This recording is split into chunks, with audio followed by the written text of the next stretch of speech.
கோவை அவிநாசி சாலையில் உள்ள இந்திய தொழில் வர்த்தக சபையில் தமிழ்நாடு வணிகர் சங்கங்களின் பேரமைப்பு மாநில தலைவர் விக்ரமராஜா தலைமையில் ஆலோசனை கூட்டம் நடைபெற்றது. பின்னர் செய்தியாளர்களிடம் பேசிய அவர், திருவாரூரில் நடைபெறவுள்ள 43வது வணிகர் தின மாநாட்டில் வணிகர்களுக்கான தனி பாதுகாப்பு சட்டம் குறித்து வலியுறுத்தப்படும் என தெரிவித்தார். தேர்தல் நேரத்தில் வணிகர்கள் கொண்டு செல்லும் ரூ.2 லட்சம் வரையிலான பணத்தை அதிகாரிகள் பறிமுதல் செய்வதால் வணிகம் கடுமையாக பாதிக்கப்படுகிறது. இதற்கு தீர்வு காணாவிட்டால் வரும் மார்ச் 31ஆம் தேதி கருப்பு பட்டை அணிந்தும் தொடர்ந்து மாவட்ட ஆட்சியர் அலுவலகங்களை முற்றுகையிட்டு கடையடைப்பு போராட்டமும் நடத்தப்படும் என்று எச்சரித்தார்.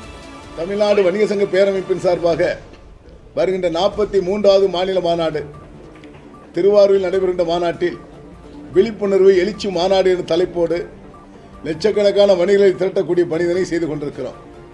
குறிப்பாக கோவை மண்டலத்தினுடைய தலைவர் அன்னை சூலூர் சந்திரசேகரன் அவர்கள் தலைமையிலே அனைத்து மாவட்டத்திலும் பல்லாயிரக்கணக்கான வியாபாரிகள் பங்கேற்பதாக தீர்மானிக்கப்பட்டிருக்கிறது.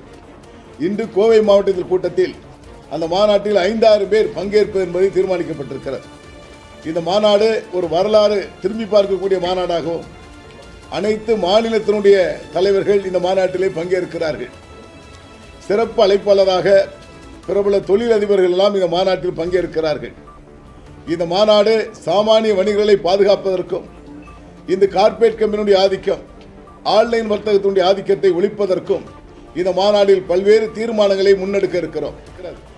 குறிப்பாக காய்கறி மார்க்கெட், பழ மார்க்கெட் வாசலில் நின்று கொண்டு வருகின்ற வியாபாரிகளிடத்திலே பையிலே சோதனை என்ற பெயரிலே சோதனையிட்டு அங்கு பணத்தை பறிக்கப்படுகிறது. இது என்ன காரணம் என்று சொன்னால், மதுபான கடை முன்பு நின்று கொண்டு மதுபானம் குடித்திருக்கிறாயா என்று காவல்துறை கேட்பது போன்று தேர்தல் அதிகாரி அட்டுழியம் செய்து கொண்டிருக்கிறார்கள். இதை உடனடியாக திருத்தப்பட வேண்டும் என்பதை மரியாதைக்குரிய தேர்தல் அதிகாரி சந்தித்து முறையிடுகிறோம். அதே வேளையில் திருத்தப்படவில்லை என்று சொன்னால் வருகின்ற மார்ச் 31 ஒவ்வொரு வணிகரும் கருப்பு பேஜ் அணிந்து கொண்டு முதற்கட்டமாக சென்னையிலே மாபெரும் கண்டன ஆர்ப்பாட்டத்தை தொடங்க இருக்கிறோம். தொடர்ச்சியாக ஒவ்வொரு மாவட்ட வாரியாக மாவட்ட ஆட்சியாளர் அலுவலகம் முற்றுகை போராட்டம் நடத்த இருக்கிறோம். அதை தொடர்ந்து இதே நிலை நீடிக்குமேயானால் நிறைவாக கடை அடைப்பு போராட்டம் நடத்த இருக்கிறோம். ஆகவே தேர்தல் அதிகாரிகள் முறையான ஆவணத்தோடு செல்லுகின்ற வியாபாரிகளை எந்த வகையிலும் தொல்லை கொடுக்காமல், காய்கறி பழம் வியாபாரம் செய்கின்றவர்கள், ஆடு விற்பவர்கள், மாடு விற்பவர்கள், மருத்துவமனை செல்லுகின்றவர்கள், இதையெல்லாம் உங்களுக்கு பார்க்கின்ற பொழுது மனித நேயத்தோடு செயல்பட வேண்டும் என்பதை வலியுறுத்துகிறோம்.